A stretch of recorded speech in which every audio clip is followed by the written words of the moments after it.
नमस्कार, सत श्री अकाल एंड आदाब।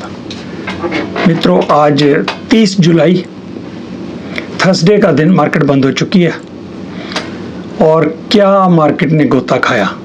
कल मार्केट 1150 पॉइंट डॉ जोन्स नीचे, 700 पॉइंट नैस्डैक नीचे। आज 700 पॉइंट नैस्डैक ऊपर। 2 दिन में जो कमज़ोर खिलाड़ी हैं वो तो बर्बाद हो गए। कल ऐसी मार्केट गिरी कि जैसे कल हो ना हो वाली स्थिति थी। तो जो कमज़ोर लोग हैं, जिनको मार्जिन कॉल्स आई, उनको बेचना पड़ा और आज मार्केट ने दोबारा से कल वाले भाव है उनसे भी ऊपर भाव हो गए। तो खुशी की बात आज ये हुई कि जो लोग डटे रहे कल, जो हम सिखाते हैं कि पेशेंस पेज, तो वो आज पैसा खूब कमा गए। तो खुशी की बात एक आज आपके साथ मैं शेयर करूंगा। हमारे ग्रुप में, जैसे आपको पता है हमारा व्हाट्सएप का ग्रुप है, उसमें एक हमारे मियाँ उस्मान जी हैं, तो उन्होंने एक शेयर किया स्क्रीनशॉट अपने अकाउंट का। $30,000 आज उनके अकाउंट में प्लस हुए। ये नहीं उन्होंने बताया कल माइनस कितने हुए थे, लेकिन आज $30,000 एक दिन में उनके प्लस हुए और ज़िंदगी में पहली बार एक दिन में इतने पैसे उन्होंने बनाए। तो जो लोग पेशेंस रखते हैं उनको पैसा स्टॉक मार्केट उनको देती है, और जो लोग पैनिक कर जाते हैं तो वो उनका पैसा स्टॉक मार्केट ले जाती है। ये काफ़ी वक्त से हम समझा रहे हैं। चलो, बहुत खुशी, कांग्रेचुलेशंस मियाँ उस्मान जी। आप डिसिप्लिन तरीके से जो हम सिखाते हैं वो आप सीख रहे हो, उस हिसाब से आपका पैसा बनता है और आप पैनिक में नुकसान नहीं करते। तो दोस्तों, आज हम एक टॉपिक पे बात करने वाले हैं कि जापान जो है, मैं काफ़ी समय से ये बात कह रहा हूँ कि Japan is in danger zone. तो जापान से खतरे की अंदेशे मिल रहे हैं, सिग्नल्स मिल रहे हैं। तो आज मैं आपको समझाने की कोशिश करूँगा कि जापान दुनिया की मार्केट के लिए कितना इम्पोर्टेंट है और अमेरिका की खास करके मार्केट के ऊपर इसका क्या असर पड़ने वाला है। तो जापान की थोड़ी सी हिस्ट्री बताऊंगा कि क्या चल रहा है वहाँ पे और क्यों वो इतना इम्पोर्टेंट है। सबसे पहले मित्रों, जो स्टॉक मार्केट है ना, हमारा पोर्टफोलियो है, 401k है अमेरिका में, ये सारे बिल्ड हुए पड़े हैं बोरोड मनी से।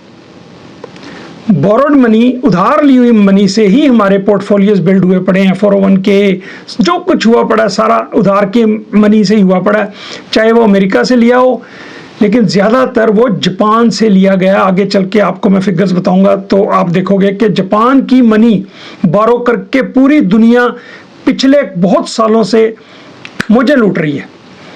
तो अब जापान ने क्या किया कि उसने, आपको बताता हूँ क्या सिचुएशन हुई है। जापान ने कहना शुरू किया कि मेरे पैसे वापस दो। They are asking their money to come back home. तो ये कितना इंपॉर्टेंट है। एक अननोन जापान का कोई शख्स है, वो ट्वीट करता है। कुछ देर पहले उसने ट्वीट की थी, उसने ये कहा था, measures are taken by Bank of Japan which will effect lives of billions. Unknown है वो, लेकिन वो जो कहता है वो ऑथेंटिक होता है। तो कोई जापान का कोई ऑफिशियल है या बैंक ऑफ जापान का कोई अकाउंट है ऐसा जहाँ से ऐसी ट्वीट्स आती हैं। तो उसके बाद दूसरी ट्वीट उनकी आई कि Japan money returning home by any means. Japan का पैसा बाय एनी मीन्स वापस जापान में आ रहा है। तो फिर उनकी तीसरी ट्वीट अभी रिसेंटली आई कि article 589 will be imposed to bring money back home. तो मैं बताऊंगा 589 आर्टिकल क्या होता है, तो हम आगे चल के बात करेंगे। तो उससे पहले ये बताएं कि येन जो है ना, आज 40 साल का लोएस्ट लेवल पे आ चुका है।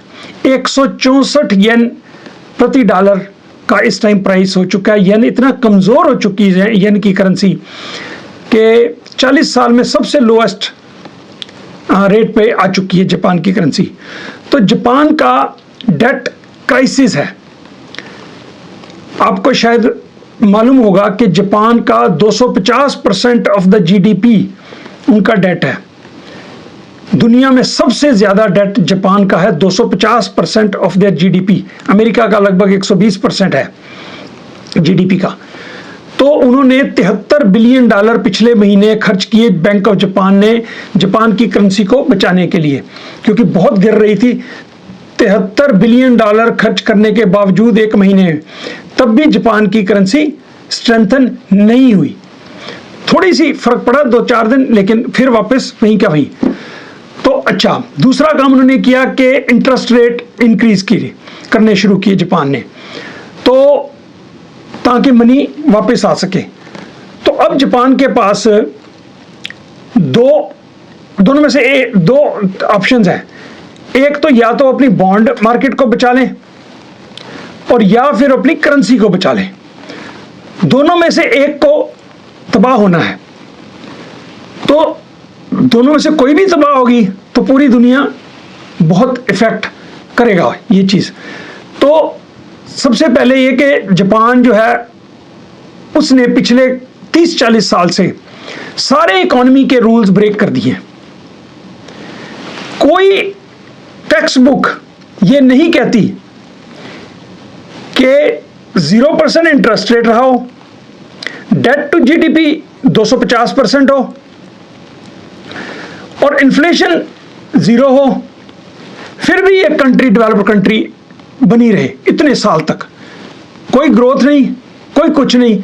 तो ये टेक्स्ट बुक्स को भी फेल करती है ये, कि ये कैसे हुआ। दुनिया का और कोई मुल्क होता तो अगर हम कंपैरिजन करें तो अगर आपको याद होगा कि ग्रीस, अर्जेंटीना, ये इकोनॉमी जो है वो बर्बाद हुई थी, क्योंकि उनका लगभग 146% 146% ग्रीस का डेट टू जीडीपी था। तो तब भी वो इकोनॉमी खत्म हो गई थी। तो इसकी 250% है, तब भी इकोनॉमी चल रही है। तो जापान जो है ना, क्लैप्स कैसे हुआ, जापान की जो वर्थ है या एसेट्स हैं, 30 साल पहले जितनी एक इम्पाला टोक्यो में नीचे जितनी जमीन है ना उनकी, उसकी जो कीमत थी रियल एस्टेट की, वो पूरी उसकी वैल्यू कैलिफोर्निया का पूरी अगर आप प्रॉपर्टी की प्राइसेस लगा लें तो उसके बराबर जापान की इम्पाला स्टेट के नीचे जो जमीन थी उसी की कीमत इतनी थी। तो आप अंदाजा लगा लो कि उसके बाद 90s 80s के लगभग की बात है, उसके बाद नीचा होना शुरू हुआ और डिफ्लेशन जापान में हुई। तो 0 इंटरेस्ट रेट रहा 30 साल तक जापान में, 30 साल तक 0% रेट ऑफ इंटरेस्ट रहा। ठीक है, अच्छा, 0 इंटरेस्ट का क्या मतलब होता है? मुफ्त में पैसा ले लो, बोरो करो फॉर फ्री, पैसा फ्री में लो और कहीं पे भी लगा दो। ठीक है ना, कोई इंटरेस्ट रेट नहीं है, तो फ्री टू बोरो है। तो बैंक ऑफ जापान जो है वो भी बोरो करता है बॉन्ड मार्केट में, बॉन्ड बेचता है ना बैंक ऑफ जापान, तो उसको भी फ्री में पैसा, इंटरेस्ट तो देना नहीं है, 0% इंटरेस्ट के ऊपर बॉन्ड बेचते हो और पैसा लेते रहे। 30 साल तक ये काम चलता रहा। तो अब क्या हुआ, अब वक्त बदला। तो वैसे आपको बता दूं, बैंक ऑफ जापान जो है, जापान का जो डेट है 250% ऑफ द जीडीपी, उसका 48% जो उसका पोर्शन है वो बैंक ऑफ जापान होल्ड करता है डेट को। कई दफा कहते हैं ना इस कंट्री का इतना डेट है, जैसे अमेरिका के बारे में बोलते हैं $40 ट्रिलियन का डेट है $40 ट्रिलियन का, लेकिन 40 ट्रिलियन में से सिर्फ $9 ट्रिलियन हमने दूसरे देशों का देना है। $30 ट्रिलियन अमेरिका के खुद का, अपने के इंस्टीट्यूशंस का, ये बैंकों का, इधर उधर। तो बाहर वालों का हमने सिर्फ 9 ट्रिलियन ही देना है अमेरिका ने, 30 ट्रिलियन हमारा अपना ही डेट है। सिमिलरली जापान का अगर आप लगाएं कि टोटल डेट का 48% जो है वो Japan, bank of Japan hold करता है। तो पहले क्या था, 0% इंटरेस्ट के ऊपर उसको बैंक ऑफ जापान को कोई दिक्कत ही नहीं थी कि बॉन्ड इश्यू करो। और क्या करते थे वो कि पूरी दुनिया ने पैसे प्रिंट करने शुरू किए। 2004 के बाद अगर हम देखा जाए तो मनी प्रिंटिंग का काम फास्ट हो गया, पहले भी था लेकिन 2004 के बाद मनी प्रिंटिंग पूरी दुनिया में फास्ट हो गई। थोड़ा सा एग्जांपल अगर मैं आपको दूं तो अमेरिका की मनी सप्लाई जो होती है, जब पैसे प्रिंट करते हो तो मार्केट में मनी सप्लाई बढ़ जाती है ना, तो 240% अमेरिका की 2004 से लेके मनी सप्लाई बढ़ी। कनाडा की 370% मनी सप्लाई बढ़ी। तो जापान की सिर्फ 90% बढ़ी। तो जापान ने पैसे भी नहीं प्रिंट किए। देखो, रेट ऑफ इंटरेस्ट भी जीरो, इन्फ्लेशन जापान का जीरो है ना, और पैसे भी नहीं प्रिंट किए उन्होंने, मनी सप्लाई भी नहीं इंक्रीज करी एज कंपेयर टू अदर्स। तो लेकिन अर्जेंटीना और जो आपका ग्रीस गिरा था, वो गिरा इसलिए था कि उनका जो डेट है वो होल्ड करती थी फॉरेन कंट्रीज, इसलिए वो तबाह हुए। लेकिन जापान और अमेरिका, ये बात समझो आप, हमेशा लोग कहते हैं अमेरिका तबाह हो जाएगा, अमेरिका तबाह हो जाएगा, इतना उधार है, इतना उधार कहां से देगा। तो भैया ये चीज बहुत इंपॉर्टेंट होती है कि उस डेट जो उधार है वो देना किसका है। हमने सबसे बड़ा जो डेट हमारा है जापान के पास है, बैंक ऑफ जापान का, अभी आगे चल के मैं आपको बताऊंगा कि लगभग $1 trillion largest holder of US bond जो ट्रेजरीज हैं उनका होल्डर जो है बैंक ऑफ जापान है। अच्छा, तो इसलिए ये फिगर जब बोलते हैं ना 40 ट्रिलियन देना है अमेरिका ने, तो देना है तो भैया अपना ही देना है 30 ट्रिलियन, तो सिर्फ 9 ट्रिलियन बाहर वालों का देना है। अच्छा चलो, तो मनी सप्लाई जो है कनाडा ने कम करी। तो जब 0% इंटरेस्ट रेट था, तो तब एक आपने टर्म सुनी होगी, येन कैरी ट्रेड। येन कैरी ट्रेड इतनी पिछले कुछ सालों में फास्ट हुई कि लोग वहां से 0% इंटरेस्ट लेते थे, बारो लेते करते थे और उसको यूएस डॉलर्स में कन्वर्ट करते थे, और उससे आप यूएस के बॉन्ड्स खरीदो, आप स्टॉक्स खरीदो, और चीजें दुनिया भर की खरीदो, 0% से पैसा लो और यूएस डॉलर में कन्वर्ट करो और चीजें खरीदो दुनिया में। ठीक हो गया। तो ट्रिलियंस ऑफ जो डॉलर्स है वो बोरो हुए जापान से। तो जापान की जो मनी है ना, उसने दुनिया में ग्रोथ लाई, प्रॉस्पेरिटी लाई। खुद जापान नहीं ग्रो कर सका, लेकिन दुनिया पूरी ग्रो करती रही, अमेरिका खास करके। जापान की, जैसे आपको बताया कि ज्यादा पैसा जापान का अमेरिका में आया। अच्छा, ये तो मैंने बताया बैंक ऑफ जापान का $1 ट्रिलियन है, लेकिन जो अब बताऊंगा आपको, वहां की इंश्योरेंस कंपनीज, वहां के पेंशन फंड्स, उनका सारों का पैसा भी अमेरिका में लगा होता है, क्योंकि वहां पे उनको इंटरेस्ट कोई मिलता नहीं था, 0% इंटरेस्ट है। तो उन्होंने कोई कमाई करनी है तो अमेरिका के यूएस ट्रेजरीज में लगाते थे, 4.5% उनको इंटरेस्ट मिलता था। सारी की सारी कमाई है उनकी, ठीक है ना। एनीवे, तो आगे चलते हैं हम। उसके बाद जापान ने यही किया। अच्छा, जापान की गवर्नमेंट भी यही करने लग गई कि उन्होंने तो बॉन्ड इशू करने हैं, उनको इंटरेस्ट तो देना नहीं है, बॉन्ड इशू किए, पैसा आया, उस पैसे से उन्होंने यूएस ट्रेजरीज में लगाना शुरू कर दिया। तो सारे लोग जो हैं जापान के, उनका सारा पैसा अमेरिका में आना शुरू हो गया, क्योंकि America has been and is safest economy in the world, जहां पे पैसा आप अपना पार्क कर सकते हो। अच्छा, अब क्या हुआ, पेंशन फंड्स ने भी वहां पे ऐसे ही किया। अब क्या हुआ, अब इंटरेस्ट रेट जो हैं वो अप होने शुरू हुए। जैसे आपको मैंने बताया, क्योंकि उनकी इन्फ्लेशन होनी शुरू हुई और जापान को पैसा वापस लाना है, तो उनके तरीके क्या हैं कि अपना इंटरेस्ट रेट थोड़ा सा बढ़ाओ, अट्रैक्टिव करो, ताकि लोग यहीं पे पैसा लगाएं, बाहर ना भेजें। तो 0% इंटरेस्ट वाली जो स्कीम थी, तो 2020 में पूरी दुनिया में इन्फ्लेशन हुई, कोरोना के कारण पूरी दुनिया में इन्फ्लेशन शुरू हुई, तो जापान में भी हुई। तो सारी दुनिया ने ये किया कि जैसे यूएसए है, उसने क्या किया, इंटरेस्ट रेट बढ़ाने शुरू किए, क्योंकि जब इन्फ्लेशन होती है तो इंटरेस्ट रेट बढ़ाते हैं इसकी इन्फ्लेशन को कर्व करने के लिए। तो जापान ने भी इंटरेस्ट रेट बढ़ाने शुरू किए। नहीं, उस समय सॉरी, जापान ने इंटरेस्ट रेट नहीं बढ़ाए 2020 में। जापान ने इंटरेस्ट रेट नहीं बढ़ाए, पूरी दुनिया ने बढ़ाए। जापान ने ये सोचा कि इन्फ्लेशन अपने आप खत्म हो जाएगी, तो उन्होंने इंटरेस्ट रेट नहीं बढ़ाए।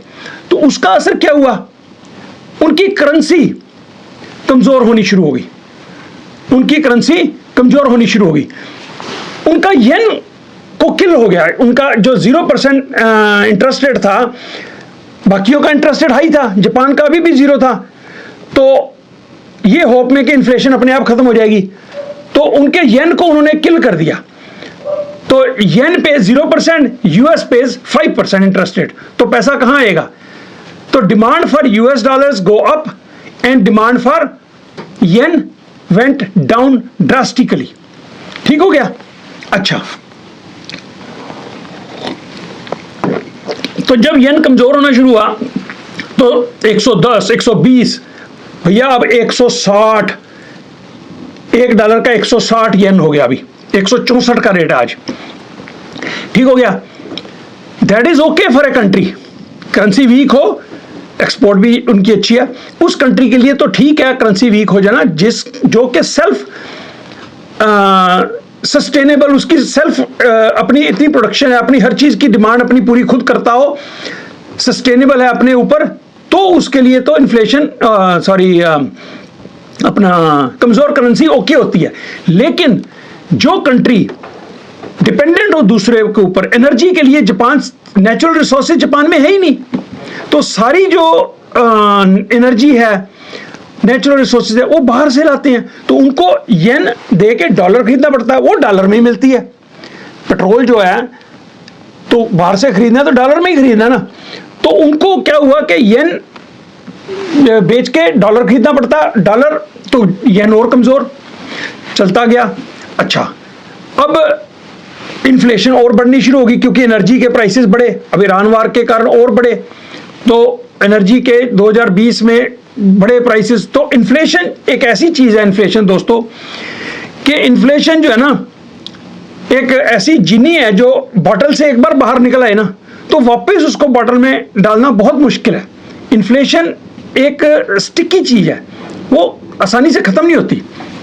अच्छा, तो अब चेंज क्या हुआ कि लोगों की सोच में भी तब्दीली आई। जब इन्फ्लेशन जापान में भी शुरू हुई तो 30 साल से, आपको हैरानी होगी सुन के, 30 सालों से जापान में, क्योंकि zero inflation, zero interest rate, तो कोई वेजेस जो हैं, सैलरीज जो हैं, किसी की भी इंक्रीज नहीं हुई 30 साल में। वर्कर्स ने मांगी ही नहीं, एम्प्लॉइज मांगते ही नहीं पे रेज, किस लिए पे रेज मांगेंगे?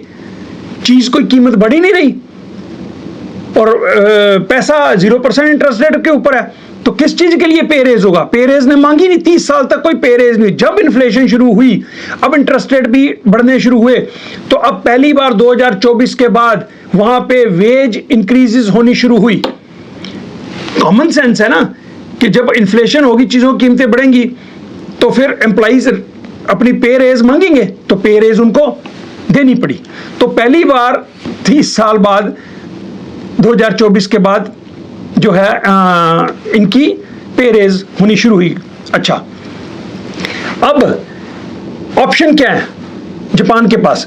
ऑप्शन ये, या तो रेट ऑफ इंटरेस्ट जीरो ही रखते और येन को बर्बाद होने देते, ठीक है ना, और इन्फ्लेशन अभी स्टे कर रही है, तो उनके पास ऑप्शन ये है कि या तो अपनी करेंसी को खत्म होने दे, ठीक है, या फिर दूसरा है कि इंटरेस्ट रेट इंक्रीज करें। तो येन को तो बचा लेंगे इंटरेस्ट रेट इंक्रीज करके, लेकिन बॉन्ड मार्केट उनकी तबाह होगी। बॉन्ड मार्केट कैसे तबाह होगी? क्योंकि भैया जैसे मैंने पहले आपको बताया 48% जो है उनका डेट जो है वो बैंक ऑफ जापान होल्ड करता है। जब बैंक ऑफ जापान इतना ज्यादा डेट होल्ड कर रहा है, तो जब रेट ऑफ इंटरेस्ट बढ़ेंगे तो बैंक ऑफ जापान को पहले 0% देना पड़ता था, अब उसको इंटरेस्ट देना पड़ेगा। अब मैं बताता हूँ रेट ऑफ इंटरेस्ट कितना बढ़ गया जापान में, तो उनकी बॉन्ड मार्केट खत्म होती है। तो जापान एक ऐसी सिचुएशन में फंस गया, या तो बॉन्ड मार्केट को बचाए और या फिर वो करेंसी को बचाए, येन को बचाए। तो जापान ने किया दोनों एक साथ करने शुरू किए कि दोनों को बचाते हैं। देखो बेस्ट ऑप्शन तो ये है ना कि दोनों को बचाओ, कोई भी ना बॉन्ड तबाह करने देगा अपनी कंट्री को, तो ना अपना करेंसी को तबाह होने देगा। तो उसने इसीलिए काफी $73 बिलियन लास्ट में, जैसे मैंने आपको बताया कि उसने करेंसी खरीदी, अपने येन खरीदा, और दूसरी तरफ इंटरेस्ट रेट बढ़ाने शुरू किए कि बॉन्ड हमारी मार्केट तबाह ना हो। तो दोनों चीजें कुछ देर के लिए संभली, लेकिन दोनों चीजें फेल हो गई ना। येन नीचे आया, स्ट्रांग हुआ, ना ही बॉन्ड मार्केट स्टेबलाइज हुई, क्योंकि बैंक ऑफ जापान को इंटरेस्ट देना पड़ता है। अब यील्ड सुनो जी, पहले जो 0% होती थी, अब $164 का, तो 164 येन का $1 है। अच्छा, बॉन्ड जो है एक क्वार्टर इंक्रीज किया था 2022 में उन्होंने रेट ऑफ इंटरेस्ट। आज 2.7% रेट ऑफ इंटरेस्ट है जापान के बॉन्ड्स का, ठीक है। 30 ईयर बॉन्ड जो है जापान में 4% का रेट ऑफ इंटरेस्ट है। तो 4% का क्या मतलब हो गया, 30 साल का। तो बैंक ऑफ जापान को 4% इंटरेस्ट देना पड़ेगा बॉन्ड्स के ऊपर, जो कि पहले 0 होता था। तो अंदाजा लगाओ बैंक ऑफ जापान को कितना भारी नुकसान। अच्छा, लेकिन उनको करेंसी बचाने के लिए करना था, लेकिन करेंसी भी नहीं बची। करेंसी भी 40 साल के लोएस्ट लेवल पे 164 पे आ चुकी है। अच्छा, पिछले हफ्ते इन्फ्लेशन आई जापान की 1.6%, काफी ठीक है, रीजनेबल आई, 1.6% कम आई। स्टॉक 2.3% नीचे गिरे उस दिन, और बॉन्ड यील्ड अप हुई। जबकि जब इन्फ्लेशन नीचे आए तो बॉन्ड यील्ड ऊपर नहीं जाती, बॉन्ड यील्ड नीचे जानी चाहिए, लेकिन नॉर्मल सिचुएशन नहीं है जापान में। क्या हुआ कि इसके बावजूद भी जो बॉन्ड मार्केट है उसके इंटरेस्ट रेट ऊपर गए, जाने चाहिए थे नीचे। क्योंकि उसका रीजन क्या है कि भैया पूरी दुनिया के इन्वेस्टर्स जापान की करेंसी के खिलाफ बेट कर रहे हैं। येन के खिलाफ पूरी दुनिया के इन्वेस्टर्स, हेज फंड, सारे खिलाड़ी बड़े बड़े ये बेट कर रहे हैं कि जापान की करेंसी फेल हो जाएगी, खत्म हो जाएगी, ठीक है। तो इसलिए वो क्या करते हैं, वहां से पैसा लेते हैं और फिर उसके अगेंस्ट बेट लगा देते हैं।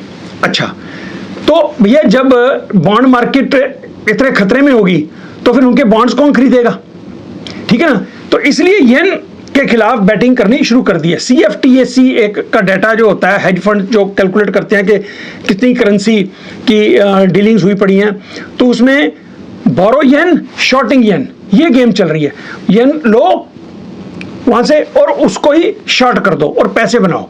तो जापान हेल्पलेस है। जून में जैसे मैंने बताया $73 बिलियन उन्होंने खर्च किया, तो करेंसी फिर भी नहीं, 2-3 हफ्ते थोड़ी ठीक चली, उसके बाद फिर येन नहीं बचा सके वो। तो अब उन्होंने ये फैसला किया कि किसी तरीके जैसे भी हो, ब्रिंग आवर मनी बैक, इसे कहते हैं repatriation of money back to the country it belongs. तो पेंशन फंड जो हैं वो अब 4%, जो पेंशन फंड्स अमेरिका के बॉन्ड्स में पैसे लगाते थे, तो अब वो 4% पे उनको वहीं पे ही लोकली जापान में ही मिल रहा है। तो वो पैसे फिर अब अमेरिका में नहीं लगाएंगे, क्योंकि उनको 4 वहां मिल रहा है, 4.5 यहाँ मिल रहा है, तो उनको कोई फायदा नहीं। इसलिए उनको इंसेंटिव भी दिए जा रहे हैं बैंक ऑफ जापान की तरफ से कि पैसा यहीं पे रहे या बाहर जो है वो पैसा वापस कैसे आए। तो रिपेट्रिएशन ऑफ फंड जो है उनको वापस लाना एक गवर्नमेंट की है GPIF, government pension investment plan, जो उसका जापान का है, उसका पास $1.8 ट्रिलियन के एसेट है। $1.8 ट्रिलियन के दुनिया का सबसे बड़ा पेंशन फंड है वो GPIF, ठीक है। उसके भैया $240 बिलियन के तो US के ट्रेजरी बॉन्ड्स हैं उसके पास, और $100 ऑफ बिलियन के स्टॉक्स हैं अमेरिका में। अब कहानी शुरू होती है कि हम अमेरिका को इसका क्या फर्क पड़ने वाला है। हम उस चैप्टर पे आते हैं, ठीक है। जापान को होगा, लेकिन सबसे ज्यादा नुकसान किसको होगा। अच्छा, इंश्योरेंस फंड्स भी हैं जहां वो भी जो है जापान के बॉन्ड्स खरीदने लग गए। तो पैसा कहां से आ रहा है। अब जापान के बॉन्ड्स की जो डिमांड बढ़ी है, क्योंकि इंटरेस्ट रेट वहां पे हाई हो गया, तो जो डिमांड वहां पे बढ़ी है वो उनको उसको खरीदने के लिए लोग हैं, तो पैसा कहां से आएगा। तो वो पैसा आएगा जो जापान का पैसा बाहर कंट्रीज में लगा हुआ था। बाहर कहां लगा हुआ था, अमेरिका में। तो पैसा कहां से आएगा, USA से। जापान का जितना पैसा USA में है वो वापस आएगा। $100 ऑफ बिलियंस ऑफ डॉलर्स तो GPIF का लगा हुआ है अमेरिका में। तो इसको कहते हैं unwinding, fast unwinding of trade. अच्छा, तो वो ट्रेजरी सेल करेंगे अमेरिका में, और वहां की बॉन्ड मार्केट स्ट्रांग है, तो अब वहां पे US की प्रॉब्लम शुरू हो गई। यहां प्रॉब्लम क्या होगी, जापान की प्रॉब्लम से अब अमेरिका की प्रॉब्लम शुरू हो गई, क्योंकि अमेरिका का सबसे बड़ा बायर कौन था US ट्रेजरी बॉन्ड्स का, जापान। होल्डर भी सबसे ज्यादा इस टाइम US ट्रेजरी बॉन्ड का जापान ही है, और बायर भी वही था। तो हमारा सबसे बड़ा बायर जो बॉन्ड्स का, हमारी ट्रेजरी बॉन्ड्स का, अगर कहे कि हमने नहीं आपसे खरीदने, तो we are in trouble, we need money. हमने ट्रेजरी बॉन्ड्स बेच के ही तो काम चलाना होता है। अच्छा, तो अब यूएसए को क्या करना पड़ेगा, उस बायर को, जो अब आपका सबसे बड़ा बायर ही आपका सामान नहीं खरीद रहा, तो उसको अट्रैक्ट करने के लिए क्या करना पड़ेगा, इनको अपने इंटरेस्ट रेट और बढ़ाने पड़ेंगे यूएसए को। वहां 4 दे रहा है जापान में, ये कहेंगे भैया हम आपको 5 देंगे, ठीक है, तो उनको इंसेंटिव देंगे ना, तभी तो वो यहां पे आएंगे। तो यूएसए में भी इंटरेस्ट रेट जो है, तभी आपको पता होगा 10 ईयर ट्रेजरी जो है यूएसए की, वो ऑल टाइम हाई के ऊपर लगभग 4.7% के ऊपर उसकी 10 ईयर यील्ड है इस टाइम, ठीक है। तो अब लेकिन जो जब रेट ऑफ इंटरेस्ट यहाँ पे और बढ़ेगा, तो वहाँ के जो गवर्नमेंट है या फंड्स हैं जापान के, वो तो कर लेंगे, लेकिन जो प्राइवेट है उनको तो जापान नहीं जबरदस्ती कर सकता। तब आता है आर्टिकल 589, जो उस ट्वीट में मैंने शुरू में आपको बताया था कि ट्वीट में उन्होंने मेंशन किया वी विल इम्पोज 589। उसकी डिटेल ना मुझे मालूम है और ना कैसे वो इंप्लीमेंट होती है, उसकी आपको जानने की भी जरूरत है, लेकिन जापान कैन इम्पोज 589 आर्टिकल, जिससे कि उनको ये फोर्स करेंगे कि आप पैसा बाहर नहीं ले जा सकते, या वहां जो बाहर पैसा पड़ा उसको वापस आप लाओ। तो उसके बाद एक इन्होंने और काम किया, 20 जुलाई को जापान ने एक, जैसे हमारा वो था क्लैरिटी एक्ट नहीं है हमने पास किया था, उसी तरह का एक क्रिप्टो का उन्होंने एक्ट पास किया 20 जुलाई को जापान ने, कि अब क्रिप्टो जो है वो एज ए एसेट मानी जाएगी बैंकों की, फाइनेंशियल इंस्टीट्यूशंस की तरफ से, कि क्रिप्टो जो भी है वो उसको एज ए एसेट माना जाएगा जापान में, ताकि पैसा वापस लाया जा सके। अच्छा, तो उससे क्या होगा, जैसे हमारा टीथर मॉडल है, हमारे यहाँ पे क्या टोकनाइजेशन हो रही है, जैसे तो टीथर है वो जितने टोकन इशू करता है यूएस डॉलर के, तो उतने उनको बॉन्ड्स भी खरीदने पड़ते हैं। तो यही मॉडल जापान भी इस्तेमाल करने की कोशिश कर रहा है कि भैया जो भी आप टोकनाइजेशन करोगे येन की, तो वो उस उतने क्वांटिटी के आपको वहाँ के बॉन्ड्स भी खरीदने पड़ेंगे। तो जैसे यहाँ पे मॉडल चल रहा है, तो उसी मॉडल को जापान भी अपनाने की कोशिश कर रहा है।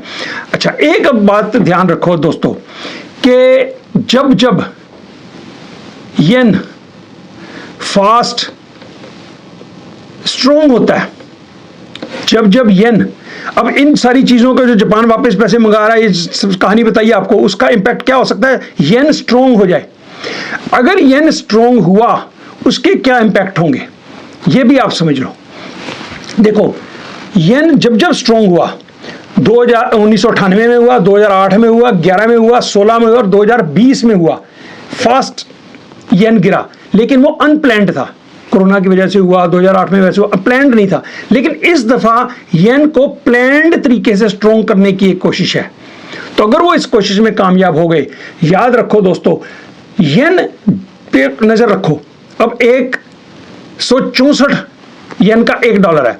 जिस दिन येन स्ट्रोंग होना शुरू हुआ, ये बॉटम लाइन है मेरी इस वीडियो की, जिस दिन येन स्ट्रोंग होना शुरू हुआ, 1.50, 1.45, 1.40 स्ट्रोंग होना शुरू हुआ डॉलर के अगेंस्ट, तो समझ लो ट्रबल आने वाली है हमारे लिए। तो येन का स्ट्रोंग होना हमारे लिए अच्छा नहीं है। अब पिछले कई सालों से अब आप देख रहे हो कि येन वीक होता जा रहा है, हमारे यहाँ एसेट्स की वैल्यू बढ़ती जा रही है, स्टॉक मार्केट हर चीज बढ़ती जा रही है।